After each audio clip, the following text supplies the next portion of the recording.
সৌজন্যে সিনজেন্টা বাংলাদেশ। প্রিয় দর্শক, প্রতিনিয়ত আমাদের জমির পরিমাণ কমছে, কিন্তু বাড়ছে জনসংখ্যা, এর সঙ্গে বাড়ছে উৎপাদনও। কিভাবে সম্ভব হচ্ছে এটি? অবশ্যই আমাদের কৃষক এবং কৃষি গবেষকরাই এখানে মুখ্য ভূমিকা পালন করছেন। এই যেমন বাংলাদেশ ধান গবেষণা ইনস্টিটিউট বিড়ির এ পর্যন্ত 121টি জাত উদ্ভাবিত হয়েছে। এর মধ্যে আজ আমরা নতুন 3টি উদ্ভাবিত জাত সম্পর্কে জানব। সেই সঙ্গে এখান থেকে দেয়া হচ্ছে আবহাওয়াভিত্তিক কৃষি পরামর্শ। এসব নিয়ে আমাদের আজকের কৃষি প্রযুক্তি অনুষ্ঠান। আর সঙ্গে আছি আমি মনির ইসলাম মিন্টু।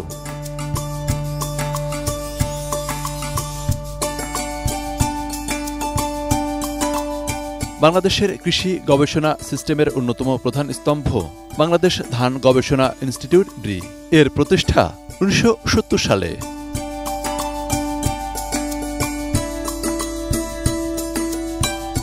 বর্তমানে গাজীপুরের জয়দেবপুরে ব্রির কেন্দ্রীয় কার্যালয়ে 19টি গবেষণা বিভাগ।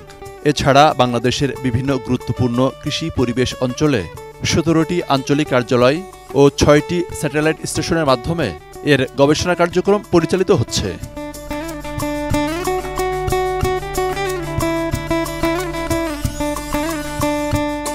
বিগত 55 বছরে ব্রির বিজ্ঞানীরা মোট 121টি উচ্চফলনশীল ধানের জাত উদ্ভাবন করেছে। এর মধ্যে 113টি ইনব্রিড ও 8টি হাইব্রিড জাত। ইনস্টিটিউটে এখন 308 জন বিজ্ঞানী সহ 786 জন কর্মকর্তা কর্মচারী কর্মরত।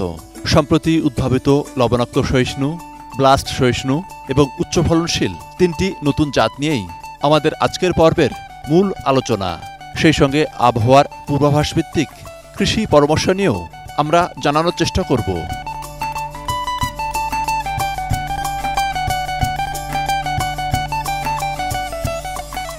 প্রিয় দর্শক, শুরুতেই আমরা বিড়ি ধান 114 নিয়ে কথা বলতে চাই, যেটি নিয়ে ইতিমধ্যেই বেশ হইচই পড়েছে এবং এটি ব্লাস্ট প্রতিরোধী একটি জাত বলা হচ্ছে। এবং এই বিষয়ে কথা বলার জন্য আমরা বাংলাদেশ ধান গবেষণা ইনস্টিটিউটের উদ্ভিদ রোগতত্ত্ব বিভাগের প্রধান ডক্টর কাজী শিরিন আক্তার জাহানের সঙ্গে কথা বলতে চাই। ডক্টর কাজী শিরিন আক্তার জাহান, আমাদের কৃষি প্রযুক্তি অনুষ্ঠানে আপনাকে স্বাগতম। আমরা জানতে চাই যে এই যে বিড়ি ধান 114 যে জাত, এই জাতটির আসলে বৈশিষ্ট্যটা কি? এই জাতটির বৈশিষ্ট্য হচ্ছে যে আমাদের বাংলাদেশে যতগুলো ধানের রোগ আছে, প্রধান রোগই হচ্ছে ব্লাস্ট। আমাদের একটি ইরির একটি ব্লাস্ট প্রতিরোধী লাইন, সেটা IR-BL 9W, এই লাইনটার সঙ্গে আমরা ব্রিধার মেগা ভ্যারাইটি যেটা 29, সেটা ক্রস করে আমরা একটি নতুন জাত উদ্ভাবন করেছি, যেটা সম্পূর্ণ আমাদের ব্লাস্ট রেজিস্ট্যান্ট ভ্যারাইটি, যার মানে এখানে কোনো ব্লাস্ট রোগটা হবে না। এবং এই আমরা গত কয়েক বছর দেখছিলাম যেটা বলছেন যে 28 এবং 29-এ আসলে ব্লাস্ট রোগের প্রাদুর্ভাব হচ্ছিল, যার কারণে কৃষকের এক ধরনের হতাশা তৈরি হয়েছে। তাহলে এক ধরনের আশা তো অবশ্যই এই জাতটি। জি, অবশ্যই। আমাদের নতুন যে বিড়ি ধান 114 যেটা, সেটাতে কিন্তু আমাদের আপনার হেলে পড়া প্রতিরোধী, এটা সহজে হেলে পড়বে না, কাণ্ডটা অনেক শক্ত। এবং আরেকটি বৈশিষ্ট্য হচ্ছে এটা নিচু জায়গায়, যেসব অনেক জাত আছে, উচ্চ ফলনশীল জাত আছে, যেগুলো আমাদের নিচু জমিতে সারভাইভ করতে পারে না, সেক্ষেত্রে কিন্তু 114 সহনশীল। এবং এটার আপনার চালের ইয়েটা হচ্ছে মাঝারি মোটা হবে। এই জাতটি উদ্ভাবন করতে আপনাদের আসলে কতদিন সময় লেগে গেল? এটা আমাদের 7 থেকে 8 বছর লেগেছে। বাংলাদেশে এই পর্যন্ত 32টা রোগ আমরা আইডেন্টিফাই করেছি। তার মধ্যে প্রধান রোগ আছে, কিছু গৌণ রোগ আছে। তো প্রধান রোগ হচ্ছে 10টা। সেই 10টার মধ্যে আমরা এই যে রোগের যে লক্ষণগুলো কীরকম, আমাদের এখানে বিভিন্ন দর্শনার্থী আসেন, প্রশিক্ষণার্থীরা আসেন। তো যখন আসেন তারা সবসময় কিন্তু আমাদের মাঠে সেই ডিজিজগুলো পাওয়া যায় না, কিন্তু তাদেরকে যখন আমরা দেখাতে চাই যে এই রোগটা কীরকম, এই রোগ হলে কীরকম হয়, সেই জিনিসগুলো আমরা হচ্ছে এখানে প্রিজার্ভ করে রেখেছি। জি, এখানে পাতায় যে রোগটা হয় সেটা হচ্ছে জি দাগটা হয়। এই দাগের কিন্তু বিভিন্ন রকম দাগ হয়। আপনার কিন্তু ব্লাস্টের দাগ এবং বাদামি দাগ, আরেকটা রোগ আছে এইটা। এই দুইটাই কৃষকরা বেশি কনফিউজ করে ফেলে। এই দুইটার দাগের মধ্যে পার্থক্য হচ্ছে বাদামি দাগ যেটা, সেটা হচ্ছে রাউন্ড হবে, গোল হবে। আর আপনার যেটা ব্লাস্ট রোগ, সেটা হবে আই শেপের মতো, চোখের মতো, অনেকটা চোখের মতো, এবং তার চারিদিকে বাদামি আর মাঝখানে ধূসর রং থাকবে। আচ্ছা আপা, এই 114 যে জাতটি, এটা তো উদ্ভাবন আপনারা করেছেন, এটি মাঠ পর্যায়ে আসলে কৃষকরা এই বীজ পাচ্ছে কিনা, কবে থেকে পাবে, এবং সেই বিষয়টা একটু যদি জানান আমাদের। আমাদের এই নতুন জাতটা আসলে এই মাসেই আমাদের অবমুক্ত হয়েছে, তবে আমাদের বীজ উৎপাদন আমরা আগে থেকে করে রেখেছি কিছু। আগামী বোরোতে যাতে কৃষকরা পায় সেই জন্য আমাদের প্রদর্শনীর জন্য আমাদের পর্যাপ্ত বীজ আছে, এবং এর পরবর্তীতে কৃষকরা নিজ উদ্যোগে তারা এটা চাষ করে তারা বীজ রাখতে পারবে পরবর্তী বছর। যেহেতু এটি ইনব্রিড, এখানে বীজ রাখার কোনো সমস্যা নেই।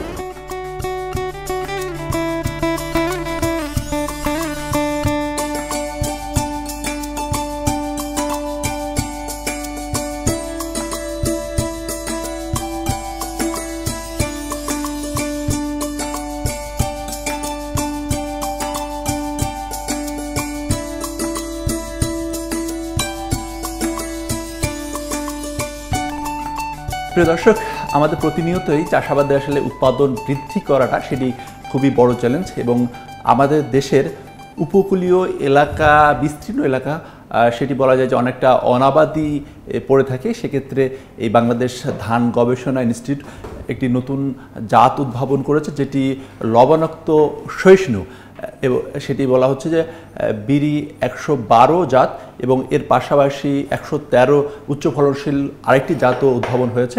আমরা এই দুটি জাত নিয়ে কথা বলতে চাই উদ্ভিদ প্রজনন বিভাগের প্রধান ডক্টর খন্দকার ইফতেখারউদ্দৌলার সঙ্গে। ডক্টর ইফতেখারউদ্দৌলা, আমাদের কৃষি প্রযুক্তি অনুষ্ঠানে আপনাকে স্বাগতম। আমরা একটু জানতে চাই যে আমাদের তো বিস্তীর্ণ যে উপকূলীয় এলাকার বিষয় নিয়ে আপনারা আসলে দীর্ঘদিন ধরে গবেষণা করছেন, এবং 112 যে জাতি উদ্ভাবন করেছেন, এটির বৈশিষ্ট্য যদি আমাদের দর্শকদের একটু জানান। ধন্যবাদ। উদ্ভিদ প্রজনন বিভাগ বাংলাদেশ ধান গবেষণা ইনস্টিটিউটে আপনাকে স্বাগত জানাচ্ছি।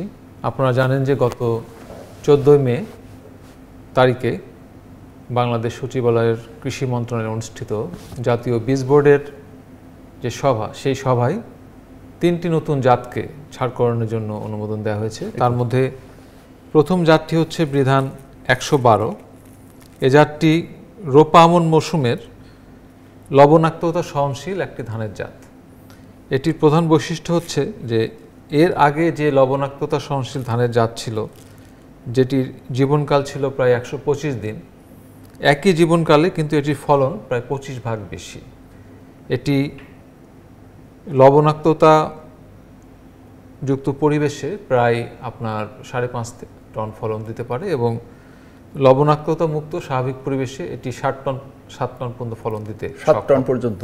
এছাড়া এই জাতটির মাঝারি চিকন ধানের দানা, সাইজ এবং শেপ আমরা বলে থাকি, এবং এই জাতটি আপনার চারা অবস্থায় 12 ডিএস/মিটার লবণাক্ততা সহ্য করতে পারে, এবং প্রজনন পর্যায়ে এটি প্রায় 8 ডিএস/মিটার 3 সপ্তাহের জন্য লবণাক্ততা সহ্য করতে পারে। তা আমরা আশা করি বাংলাদেশের উপকূলীয় অঞ্চলে, যেখানে উঁচু থেকে মাঝারি উঁচু জমি, লবণাক্ততা সহনশীল সরিষার পরে এই জাতটি চাষকরণের মাধ্যমে আপনার শস্যের নিবিড়তা বৃদ্ধি করা যাবে, পাশাপাশি উপকূলীয় অঞ্চলের সার্বিক যে উৎপাদনশীলতা সেটি বৃদ্ধির মাধ্যমে কৃষকদের আয় বৃদ্ধিতে এটি অবদান রাখবে। আচ্ছা, এটা কোন মাসে এই বীজ রোপণ করা যাবে? এটা কি চারা না এটা বুনতে হবে? এটি রোপা আমন মৌসুমেই এটি চাষ করা যাবে, এবং এটি আপনার রোপণ পদ্ধতিতে চাষ করতে হবে, অর্থাৎ বীজতলায় প্রথমে চারা তৈরি করতে হবে, পরবর্তীতে 20 থেকে 25 দিনের চারা মূল জমিতে লাগাতে হবে।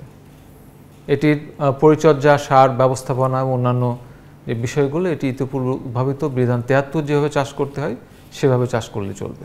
লবণাক্ত সহিষ্ণু 112 এই জাতটি উদ্ভাবন করার ক্ষেত্রে আপনাদের আসলে কোন কোন চ্যালেঞ্জ মোকাবেলা করতে হয়েছে? চ্যালেঞ্জের মধ্যে যে বিষয়গুলো হচ্ছে যে আমরা 2016 সালের আগে আমরা সনাতন পদ্ধতিতে ধানের জাত উদ্ভাবন করতাম। 2016 সাল থেকে আমরা জাত উদ্ভাবনের যে সার্বিক কার্যক্রম সেটির আমূল পরিবর্তন ঘটিয়েছি, আধুনিকায়ন ঘটিয়েছি, যেটিকে আমরা বলছি ট্রান্সফর্মিং রাইস ব্রিডিং। এই জাতটি এই ট্রান্সফর্মিং রাইস ব্রিডিংয়ের তত্ত্ব প্রয়োগের মাধ্যমে উদ্ভাবিত হয়েছে। চ্যালেঞ্জের মধ্যে নতুন একটি পদ্ধতি, এটি গ্রহণ করতে অনেকেই শেকি ফিল করেছে, হেজিটেট করেছে, অনেক ক্ষেত্রে নেগেটিভ মনোভাবও কাজ করেছে, কিন্তু আমরা ধীরে ধীরে সবাইকে বোঝাতে সক্ষম হয়েছি, এবং আমরা এই প্রথম এই ট্রান্সফর্মিং রাইস ব্রিডিং তত্ত্ব প্রয়োগ করে দুটি আসলে বৃধান 112 এবং 113 এই দুটি ধানের জাত উদ্ভাবনের কার্যক্রম শুরু করেছি। বৃধান 113 এটিতে উচ্চ ফলনশীল জাত। এই জাতটিতে আসলে কত ফলন হবে এবং অন্য যে জাতগুলো রয়েছে সেটার সাথে যদি একটু তুলনা করেন আমাদের একটু জানান। বৃধান 113 এটি আসলে বোরো মৌসুমের ধানের জাত। আপনারা জানেন বাংলাদেশে যে মোট চালের যে উৎপাদন তার প্রায় 53% উৎপাদন আসে বোরো মৌসুম থেকে। কাজে বোরো মৌসুমই কিন্তু আমাদেরকে খাওয়াই পড়ায় বাঁচায় রাখছে। এখন এই বোরো মৌসুমের উৎপাদনকে আরও কীভাবে বাড়ানো যায় তার জন্য যেটি অনেক কিছুই প্রয়োজন, তার জন্য একটু গুরুত্বপূর্ণ একটি নিয়ামক হচ্ছে যে প্রচলিত যে ধানের জাত উচ্চ ফলনশীল জাত সেটি থেকে আরও উচ্চ ফলনশীল ধানের জাত উদ্ভাবন করা। তো এর আগে আমাদের একটি ধানের জাত আমরা উদ্ভাবন করেছিলাম বৃধান 88। এই 88 থেকে এই নতুন জাতটি প্রায় 12% ফলন বেশি দিতে পারে। এটির গড় ফলন 8.15 টন হেক্টর প্রতি এবং কোথাও কোথাও এটি 10 টনের অধিক ফলন দিয়েছে। অনন্য বৈশিষ্ট্য রোপা আমনের মতো আগে যেটা বললাম যে ফলন আমরা বৃদ্ধি করতে সক্ষম হয়েছি এবং পাশাপাশি যে দানার যে গুণাগুণ গ্রেন কোয়ালিটি আপনি দেখুন, এটা কিন্তু গ্রেন সাইজ অ্যান্ড শেপ মাঝারি চিকন। অর্থাৎ আমরা আশা করি যে এই জাতটি চাষের মাধ্যমে কৃষক যে উপযুক্ত বাজার মূল্য পাবে। মার্কেট প্রাইস চিকন চালের চাহিদাটা বেশি। জি চিকন চালেরই আসলে প্রকৃত প্রস্তাবের চাহিদাটা বেশি এবং মানুষ ঝরঝরে ভাত পছন্দ করে। এটি অ্যামাইলোজ 28%, যার কারণে এই চাল থেকে ঝরঝরে ভাত পাওয়া যাবে, যেটি বাংলাদেশের অধিকাংশ মানুষের যে চাহিদা সেই চাহিদা পূরণে সক্ষম হবে।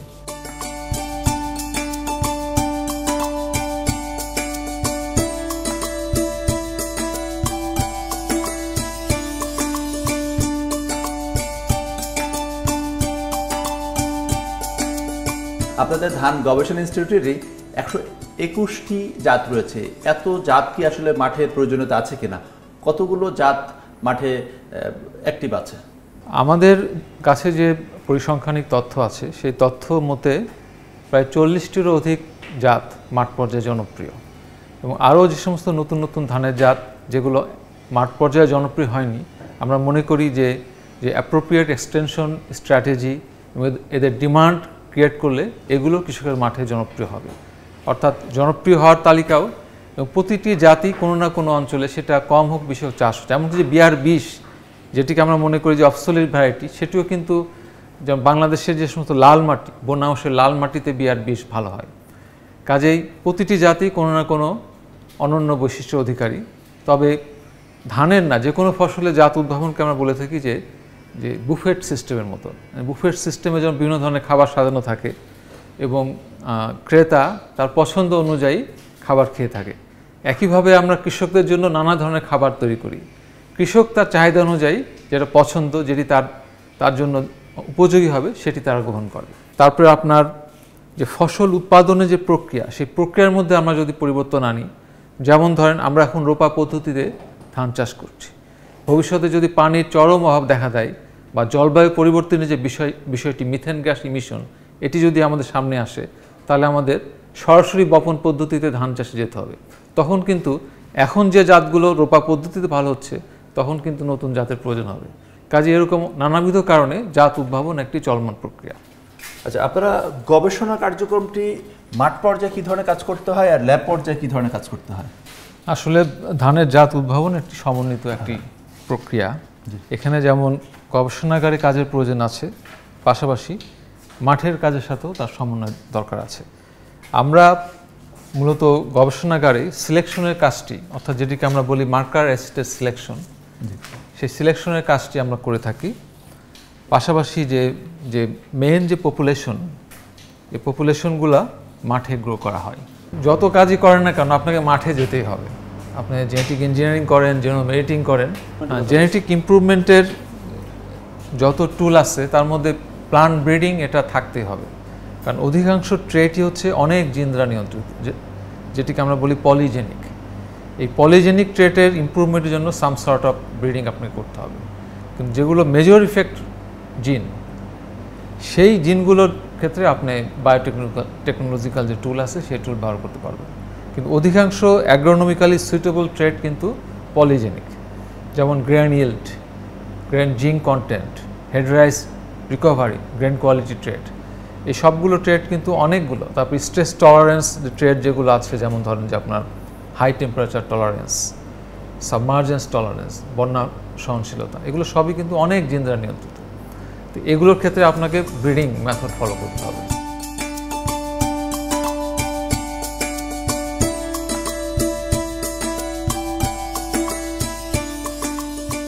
সম্প্রতি ধান উৎপাদনে সার ব্যবস্থাপনা, আগাছা দমন, বালাই ব্যবস্থাপনা কিংবা সেচ সংক্রান্ত যাবতীয় পরামর্শ দিতে সার্বক্ষণিক কল সেন্টার সেবা চালু করেছে বাংলাদেশ ধান গবেষণা ইনস্টিটিউট ব্রি। দেশের যে কোনো প্রান্তের কৃষকরা ধান চাষের বিভিন্ন বিষয়ে সপ্তাহের যে কোনো দিন 09-644-300 নম্বরে ফোন করে বিনামূল্যে বিশেষজ্ঞের পরামর্শ নিতে পারবেন। সম্প্রতি বিরির পরিচালক, গবেষণা ও বিরির অ্যাগ্রোমেট ল্যাবের চিফ ডক্টর মোহাম্মদ রফিকুল ইসলামের সভাপতিত্বে এক অনুষ্ঠানে এই সেবা কার্যক্রম আনুষ্ঠানিকভাবে উদ্বোধন করেন বিরির মহাপরিচালক ডক্টর মোহাম্মদ খালিকুজ্জামান।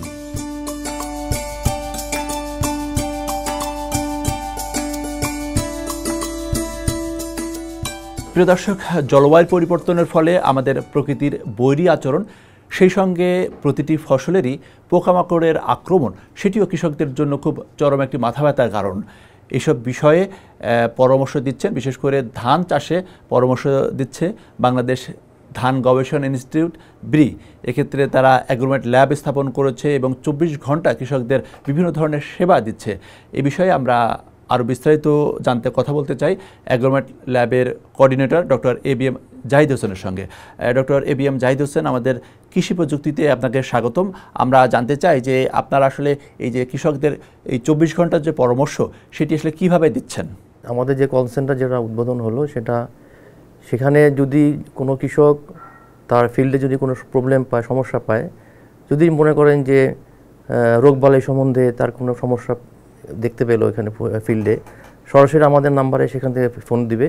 ফোন দিলে আমাদের এখানে কল সেন্টারে সেই ফোন কলটা আসবে, এখান থেকে রিসিভ করে পরে ওইখান থেকে মনে করেন যে পোকামাকড় রিলেটেড যে সমস্যাটা, সেটা এক নম্বরে চাপলে সেই সমস্যা সম্বন্ধে যে সংশ্লিষ্ট সায়েন্টিস্ট যিনি আছেন, স্পেশালিস্ট, সে তখন এটা রিসিভ করবে এবং সঙ্গে সঙ্গে সেই কৃষককে সমাধান দিয়ে দেবে। আবহাওয়াভিত্তিক পরামর্শ বা এই অ্যাগ্রোমেট ল্যাবের মাধ্যমে আপনারা কি আশা করছেন যে এর মাধ্যমে আসলে কৃষিতে কি ধরনের সুবিধা বয়ে আনবে? আবহাওয়া ভিত্তিক আসলে বোঝা যাচ্ছে যে আমাদের দেশে বর্তমানে কিন্তু জলবায়ু যে প্রভাব, যেটা জলবায়ু পরিবর্তনের যে প্রভাব, এই প্রভাবটা ধান উৎপাদনের উপর যথেষ্ট প্রভাব বিস্তার করতেছে। এখন আবহাওয়ার যে প্যারামিটার যেগুলো বলি আমরা, আলো, বাতাস, বিভিন্ন রকম প্যারামিটার যেগুলি আছে, এগুলি সরাসরি ধানের উৎপাদনের ক্ষেত্রে, সালোক সংশ্লেষণের ক্ষেত্রে সূর্যের আলো প্রচণ্ড প্রভাব ফেলে। এখন যদি অনেক সময় তাপমাত্রা কম বেশির কারণে আপনার যদি ফুল ফোটার পর্যায়ে থাকে, তখন তার ফুল ফোটার ক্ষেত্রেও দেখা যায় যে হ্যাম্পার হতে পারে। এভাবে বিভিন্ন আবার আবহাওয়ার যে বিভিন্ন ধরনের প্যারামিটার যেগুলো আছে, আর্দ্রতা বা তাপমাত্রা বিভিন্ন সময় বিভিন্ন রকম কম বেশি হতে পারে, তখন যদি সেটা যে রোগবালাই মানে প্রডিউস হতে যদি কনজিনিয়েন্ট এনভায়রনমেন্টটা যদি ক্রিয়েট হয়ে যায়, তখন কিন্তু রোগবালাইয়ের প্রাদুর্ভাব হতে পারে। তো এই বিষয়গুলিকে অ্যাড্রেস করে আমরা চিন্তা করলাম যে একটা অ্যাডাপ্টেশন টেকনোলজি, অ্যাডাপ্টেশন স্ট্র্যাটেজি আমাদের একটা ডেভেলপ করা দরকার। সেটাই আমরা প্রযুক্তি হিসাবে আমরা weather forecast based rice advisory সেটা আমরা ডেভেলপ করি আমাদের ব্রি অ্যাগ্রোমেট ল্যাবের পক্ষ থেকে। সেখানে আমরা মূলত আমাদের যে বিএমডি থেকে আমাদের 7 দিনের আমরা আবহাওয়ার ফোরকাস্টিং পেয়ে থাকি। সেই ফোরকাস্টিংয়ের উপর ভিত্তি করে আমরা আমাদের যে অ্যাগ্রোমেট ল্যাবের যে সংশ্লিষ্ট বিভিন্ন সায়েন্টিস্ট যারা আছেন 9টা ডিভিশন থেকে, তারা সেটাকে বিশ্লেষণ করা হয়। বিভিন্ন ম্যানেজমেন্টের বা ধানের যে ম্যানেজমেন্ট যেগুলি আছে, সেই বিষয়গুলোর উপরে ফোরকাস্টিংয়ের উপর ভিত্তি করে আমরা কৃষি পরামর্শ তৈরি করি। অনেক সময় আমরা আবার সিজনাল ভিত্তিকও দিয়ে থাকি, যেমন বিএমডি থেকে 4 মাসের সিজনাল ফোরকাস্টিং দেওয়া হয় যে আগামী 4 মাসের ক্লাইমেট আবহাওয়া কেমন থাকতে পারে। যদি আমরা ওয়েদার ফোরকাস্ট বেসড আবহাওয়ার পূর্বাভাস ভিত্তিক কৃষি পরামর্শ যদি আমরা কৃষক প্র্যাকটিস করে, তো সেক্ষেত্রে কৃষক প্রায় 40% তার শতাংশ কম ব্যবহার করে। এভাবে প্রত্যেকটা যদি আমি ইনপুটে চিন্তা করি বা সেখানে দেখা যায় যে টোটাল আসলে কৃষক সার্বিকভাবে তার গড় যে মুনাফা, সেটা 31% বৃদ্ধি পায় এই পদ্ধতিতে।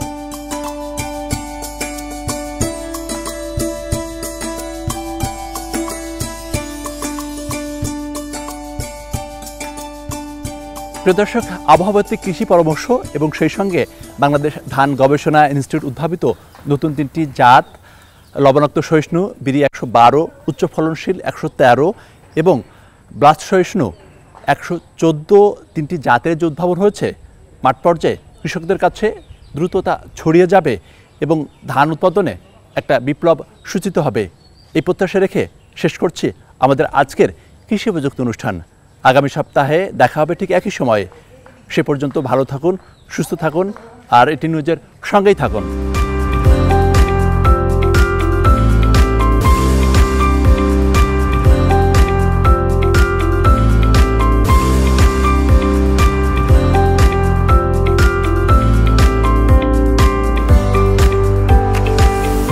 সৌজন্যে সিনজেন্টা বাংলাদেশ।